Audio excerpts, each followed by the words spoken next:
This is the Chapter 4 whiteboard lecture on igneous rock compositions. This covers PowerPoint slides 25 through 37. In order to classify igneous rocks, we use texture and composition. We covered texture previously, so in this lecture we're covering the way composition can vary. While there is a continuous range of compositions, we can break that range down into categories. And we use the silica content of the rock, which is basically the silica content of the rock. So that is the percentage of silicon and oxygen, SiO2, that's in the rock. By the way, this composition information also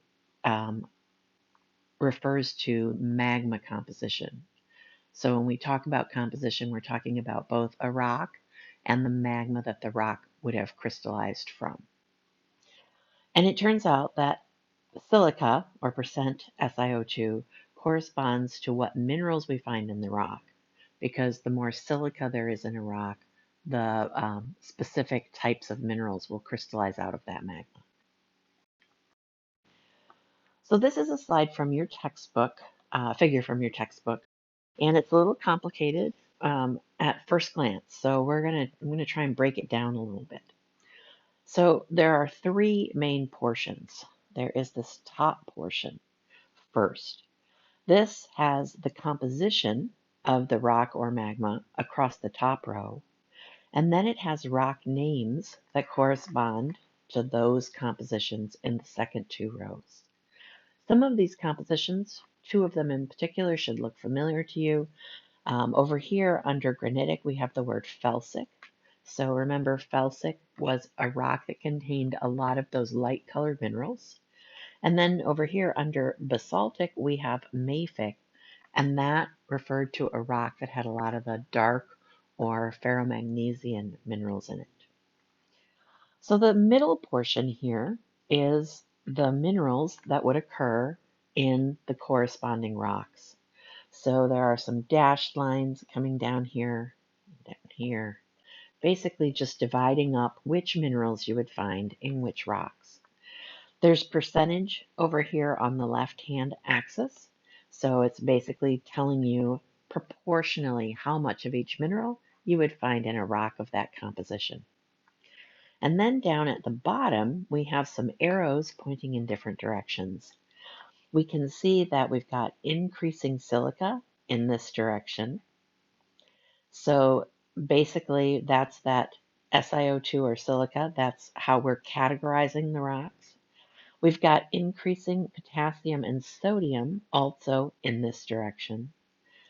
And then in the opposite direction, we have increasing iron, magnesium, and calcium. So basically, the more sodium and potassium you have in the rock, the less iron and magnesium you have in it. Whereas the more iron and magnesium you have in a rock, the less of these lighter elements like potassium and sodium you have in. Temperature is also across here, and that is magma temperature. So in felsic magmas, the overall temperature of the magma is a little bit lower down here, whereas in very mafic magmas, you have a higher temperature magma, and we'll talk more about that when we talk about crystallization and melting. So we're going to go through each compositional category, and we're going to start over on the far right of that previous figure, looking at ultramafic rocks. Ultramafic rocks are very rare at the surface of the Earth, but the rock peridotite makes up the mantle of the Earth. So there's actually a lot of peridotite. We don't see it at the surface. So for ultramafic rocks, we have about 40% silica. So we're down at the low end of that silica, which corresponds to having more iron and magnesium. The phaneritic rock name is that peridotite that we find in the mantle. The aphanitic rock name is komatiite. Komatiites are very rare. They really don't form anymore today because magmas of ultramafic composition are very, very hot. and we just don't make really hot magmas anymore because the Earth has cooled down in the last 4.5 billion years. So komatiites were much more common in Earth's early history than they are now. So the ones we see are very old. So again, we're talking about one composition, right? Ultramafic composition. Two rock names because we have two different possible textures. Phaneritic was the coarse-grained one where the rock cooled slowly, and aphanitic is the fine-grained one where the rock cooled more quickly. So they're going to have the same minerals in them. They are dominated by olivine and pyroxene, and that is something you can see in the bottom half of the figure here. We have lots of olivine in rocks of this composition and lots of pyroxene. So notice that the composition actually does span a particular range of silica, but I am giving you one number to hang on to make it easier to remember the different categories. So for each category, I'll give you one percentage that's sort of in the middle of the category. This is a photograph of a piece of peridotite. So what you're seeing here is mostly green olivine crystals and then some darker green pyroxene crystals. So again, we don't see this a lot at the surface of the Earth. This is what makes up the mantle of the Earth. And usually we see pieces of peridotite when a volcano has brought them up from much deeper and they have been erupted with the lava. The next category is mafic, also referred to as basaltic. So here we have increased the amount of silica to about 50%. Again, two rock names, one phaneritic and one aphanitic. So the phaneritic rock name is gabbro, and the aphanitic rock name is basalt. Basalt is the most common mafic rock on the Earth, and it makes up all of the ocean basins, so a very common rock. It also is the rock that is produced by volcanoes like the Hawaiian volcanoes. Again, two rock names, but one composition, and you can see over here that we have a lot of pyroxene. We have some of this green, which was olivine, and then we've added some plagioclase feldspar. But in this case, remember plagioclase feldspar was a solid solution between sodium-rich and calcium-rich. In this case, we are looking at mostly calcium-rich plagioclase feldspar in these rocks. So you can see I've written that as calcium plagioclase and then olivine and pyroxene. These are two mafic rocks. So this one is the coarse-grained rock, gabbro, phaneritic, and this one is the fine-grained or aphanitic rock, basalt. So in this case, there are larger crystals. Because everything is pretty much the same color, it can be hard to make out these crystals, but they are larger crystals. In this case over here with the basalt, you'd need a microscope to make out those crystals. No matter how hard you squinted, you wouldn't be able to see them. Both rocks have a little bit of discoloration on them, and that's normal because rocks that are at the surface of the Earth interact with oxygen in the atmosphere. So you can see some brown areas here, which are kind of rusty, white areas here showing clay formation, and here we've also got sort of a brown patch that is rusty. So those are not the part of the rock you're identifying. Those are alteration. The next category is intermediate, also referred to as andesitic. Here we've moved up again 10% in the silica, so we have about 60% silica.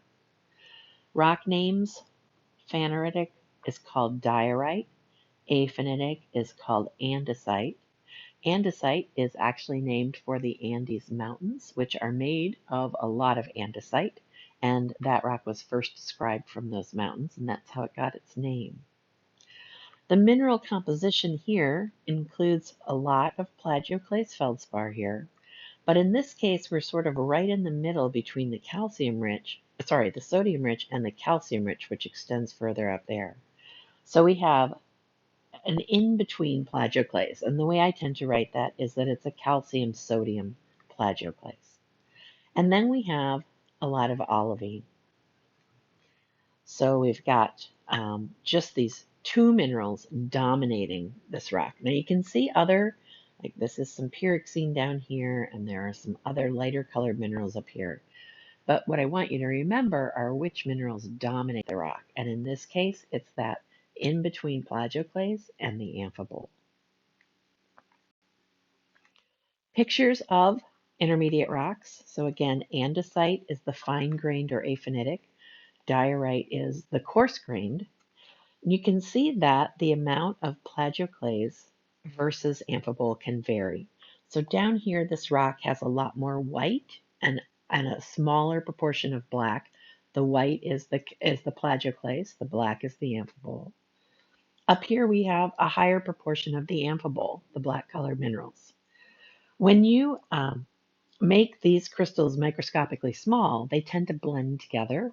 So here we have an andesite that is a little lighter in color because it comes from a rock or a magma that had more of the component to make the plagioclase. And up here, andesite can look a little bit darker because it has more of the amphibole in it. So the last category here is the felsic rocks or granitic. So here we have bumped up to 70% silica. The rock names are granite for the phaneritic and rhyolite for the aphanitic. Just like you probably had heard the word basalt but not gabbro for the mafic rocks, here you've probably heard the term granite but not rhyolite. Basalt was a lot more common than gabbro, so the aphanitic rock, a lot more common than the phaneritic for the mafic rocks. Here it's just the opposite. You've heard the term granite because granite is much more common than rhyolite, and we will talk about why those two are opposite in a later lecture. Mineral composition, we have a lot of quartz, a lot of potassium feldspar, and now we are down at the sodium-rich plagioclase. So we have sodium-rich plagioclase here. Pictures of the two, so the coarse-grained granite and the fine-grained rhyolite. We tend to use the color pink to represent felsic rocks. You'll see that in the figures. And one of the reasons for that is because of that potassium feldspar, which has that very distinct orangey pink color. And so we see that color sort of dominating even in the fine-grained rock. So this is a chart that just tries to summarize all of that information. So we've got the chemical composition up here, the dominant minerals here. So we've got felsic rocks, which had the quartz, potassium feldspar, and sodium plagioclase. Then we have those two rock names. And the same thing for the other compositions. Here we've got some textural pictures to try and help you see and remember those textures. So phaneritic was coarse-grained, aphanitic is fine-grained. We talked about porphyritic, glassy, pyroclastic, and vesicular, all of these other textures in the last lecture. And then in the middle section here, we've got the rock names that correspond to the glassy, pyroclastic, vesicular, and porphyritic rocks. So for the porphyritic rocks, any of these rock names can be preceded by the word porphyritic. So we could have a porphyritic andesite or a porphyritic basalt. And that just means that we would see two distinct crystal sizes, but the composition of the rock is still going to be, for basalt, mafic, for andesite, intermediate. Obsidian and pumice are over here on the left side because we tend to see them more often being felsic in composition.